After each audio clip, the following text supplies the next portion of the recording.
큐티 가족 여러분 안녕하세요. 오늘 또 새로운 아침이 밝았습니다.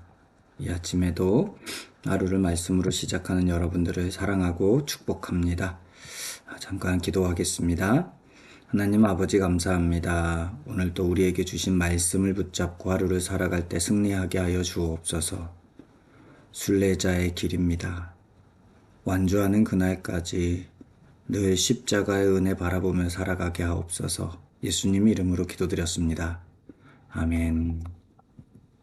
하나님의 말씀은 요한복음 14장 1절에서 14절입니다. 요한복음 14장 1절에서 14절. 제가 봉독해 드리겠습니다. 너희는 마음에 근심하지 말라. 하나님을 믿으니 또 나를 믿으라. 내 아버지 집에 거할 곳이 많도다. 그렇지 않으면 너희에게 일렀으리라. 내가 너희를 위하여 거처를 예비하러 가노니 가서 너희를 위하여 거처를 예비하면 내가 다시 와서 너희를 내게로 영접하여 나 있는 곳에 너희도 있게 하리라. 내가 어디로 가는지 그 길을 너희가 아느니라. 도마가 이르되 주여 주께서 어디로 가시는지 우리가 알지 못하거늘 그 길을 어찌 알겠사옵나이까. 예수께서 이르시되 내가 곧 길이요 진리요 생명이니 나로 말미암지 않고는 아버지께로 올 자가 없느니라. 너희가 나를 알았더라면 내 아버지도 알았으리로다. 이제부터는 너희가 그를 알았고 또 보았느니라. 빌립이 이르되 주여 아버지를 우리에게 보여주옵소서. 그리하면 족하겠나이다. 예수께서 이르시되 빌립아 내가 이렇게 오래 너희와 함께 있으되 네가 나를 알지 못하느냐. 나를 본 자는 아버지를 보았거늘 어찌하여 아버지를 보이라 하느냐. 내가 아버지 안에 거하고 아버지는 내 안에 계신 것을 네가 믿지 아니하느냐. 내가 너희에게 이르는 말은 스스로 하는 것이 아니라 아버지께서 내 안에 계셔서 그의 일을 하시는 것이라. 내가 아버지 안에 거하고 아버지께서 내 안에 계심을 믿으라. 그렇지 못하겠거든 행하는 그 일로 말미암아 나를 믿으라. 내가 진실로 진실로 너희에게 이르노니 나를 믿는 자는 내가 하는 일도 그도 할 것이요 또한 그보다 큰 일도 하리니 이는 내가 아버지께로 감이라.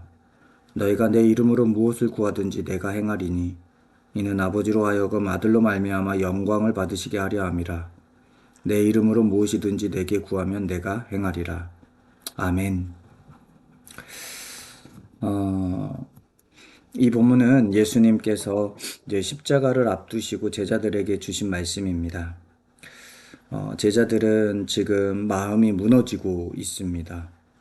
예수님께서 이제 십자가를 지신다는 말, 그리고 또 어제 말씀에 이제 누군가 배신할 것이라는 말, 그런 상황들과 맞물려서 이제 제자들이 불안과 두려움이 가득해지기 시작합니다. 그때 예수님께서 이렇게 말씀을 하십니다. 오늘 1절에 너희는 마음에 근심하지 말라. 하나님을 믿으니 또 나를 믿으라 라고 말씀하십니다. 예수님은 우리가 근심이 밀려올 때 그 근심을 바꿔주겠다고 하지 않습니다. 마음에 근심하지 말라고 하시죠.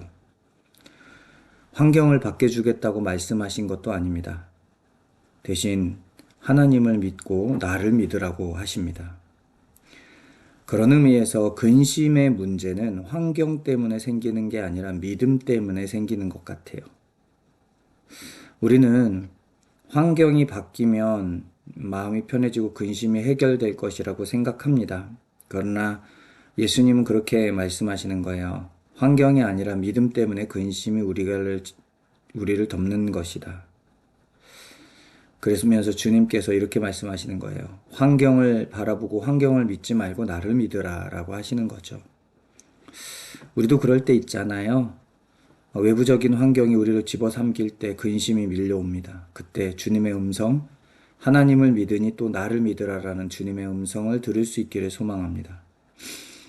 오늘 6절에 유명한 말씀 나옵니다. 내가 곧 길이요 진리요 생명이다. 세상은 구원의 길에 대해서 여러 가지 답이 있다라고 말을 합니다. 그러나 예수님께서는 단호하게 말씀하십니다. 나로 말미암지 않고는 아버지께로 올 자가 없다. 왜냐하면 예수님만이 길이고 진리고 생명이기 때문입니다. 신앙생활을 하면서 어떻게 살아야 하는지, 어떤 선택을 해야 하는지 우리는 종종 고민하게 됩니다. 어쩌면 매일 고민하고 있을지도 모르겠습니다. 그런데 중요한 것은 어떤 것을 선택하든 예수님과 동행하는 것입니다. 예수님은 빌립에게 말씀하십니다. 나를 본 자는 아버지를 본 것이다. 여러분, 하나님이 어떤 분이신지 알고 싶으면 다른 거 볼 필요가 없습니다. 예수님을 보면 됩니다. 예수님은 말씀으로 자신을 나타내 보여주십니다. 그것을 신학적인 용어로 계시라고 하죠. 죄인을 품으시는 모습, 연약한 자를 사랑하시는 모습, 십자가까지 가시는 모습, 이 모든 모습들이 다 하나님의 모습입니다. 그러니까 하나님을 알고 싶을 때, 하나님을 보고 싶을 때 예수님을 보면 됩니다. 12절에 예수님께서 믿는 자들을 향하여 이런 말씀을 하십니다. 나를 믿는 자는 내가 하는 일도 그도 할 것이요 또한 그보다 큰 일도 하리니. 여기서 큰 일이라는 것은 어떤 기적을 말하는 게 아닙니다. 예수님이 복음을 전하셨던 것처럼 복음을 확장시킬 수 있다라는 말씀입니다. 왜 이런 말씀을 하셨냐면 예수님은 육신의 한계로 존재하셨을 때 이스라엘이라는 한 지역에만 존재하셨습니다. 그런데 제자들은 온 세상으로 퍼집니다. 우리는 나는 연약해서 할 수 있는 게 별로 없다라는 말을 많이 합니다. 그러나 주님은 말씀하십니다. 너를 비롯한 이 땅에 예수님을 따르는 모든 제자들을 통해서 하나님의 일이 계속된다는 겁니다. 복음을 전하는 것, 사람을 살리는 것, 하나님 나라를 확장하는 것. 이것은 믿는 모든 자에게 주어지는 사명입니다. 그 사명을 이루게 하기 위해서 예수님은 13, 14절에 내 이름으로 무엇이든지 구하면 내가 행할 것이다 라고 말씀하십니다. 이것은 내 욕망을 위해서 구할 때 이루어주겠다라는 말이 아닙니다.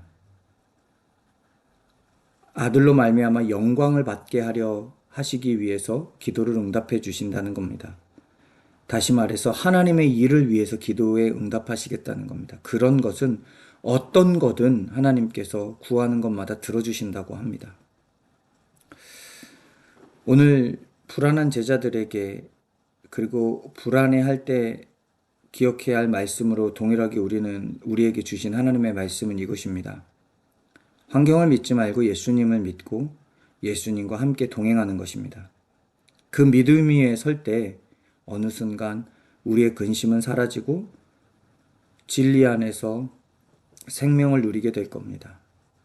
사랑하는 여러분, 오늘 하루도 진리 되신 예수 그리스도를 믿음의 눈으로 바라보며 승리하는 저와 여러분들이 되기를 소망합니다. 기도하겠습니다. 하나님 아버지 감사합니다. 오늘도 새날 주셔서 말씀으로 하루를 시작하게 하시니 감사합니다. 근심하지 말고 하나님을 믿게 하옵소서. 수많은 유혹의 길이 있지만 오직 진리 되신 예수님만 믿고 나아가게 하여 주옵소서. 예수님의 이름으로 기도드렸습니다. 아멘. 오늘도 모든 삶 속에 모든 순간 속에 승리하시는 여러분들 되기를 축복합니다. 사랑합니다.